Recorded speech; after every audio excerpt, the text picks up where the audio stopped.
আসসালামু আলাইকুম। আজকে আমি ঝটপট তান্দুরি নান তৈরি করে দেখাবো। তান্দুরি নান তৈরি করতে প্রথমে আমি 1 টেবিল চামচ ইস্ট দিয়ে কিছু গরম পানি দিয়ে আমি ভিজিয়ে রাখবো।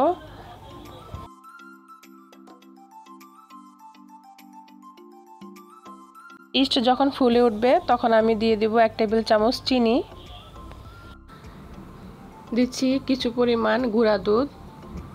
গুঁড়া দুধের কারণে নান রুটিটা খেতে খুবই ভালো লাগবে। দিচ্ছি পরিমাণ মতো লবণ। এখন আমি সব কিছু একসাথে মিশিয়ে নিব। দিচ্ছি 1.5 কাপ ময়দা। ময়দার পরিবর্তে আপনারা আটা দিয়েও বানাতে পারবেন, তবে ময়দা দিয়ে বানালে নান রুটিটা অনেক সফট হয়। এখন ময়দাটা আমি হাত দিয়ে ভালো করে মিশিয়ে নিব। এখন অল্প করে পানি দিয়ে ময়দার সফট একটি ডো তৈরি করে নেব।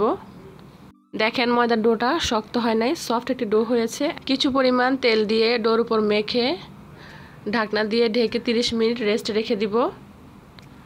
30 মিনিট পর ডো ফুলের ডাবল হয়েছে।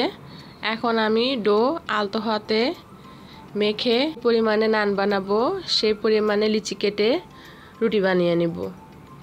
নান রুটিটা আমি পাতলা করে বানিয়ে নিব। নান রুটি পাতলা করে বানিয়ে নিলে ভালো হয়। বাটিতে আমি কিছু লবণ পানি মিশিয়ে রুটির উপর ব্রাশ করে দিচ্ছি।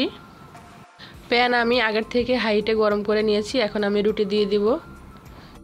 এবার আমি রুটি ঢাকনা দিয়ে ঢেকে দিব। যখন দেখব রুটিতে বাবল ফুলে উঠেছে তখন প্যান চুলার উপর উল্টা ধরবো আর রুটির উপরের পাশ আগুনে ছেঁকে নিব। রুটিতে লবণ পানি দেওয়ার কারণে প্যানে রুটিটা লেগে আছে। নানটা আমার হয়ে গেছে। প্রত্যেকটি নান কি যে সফট হয়েছে আপনাদেরকে আমি দেখাচ্ছি।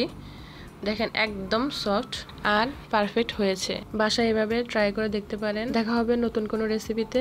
আল্লাহ হাফেজ।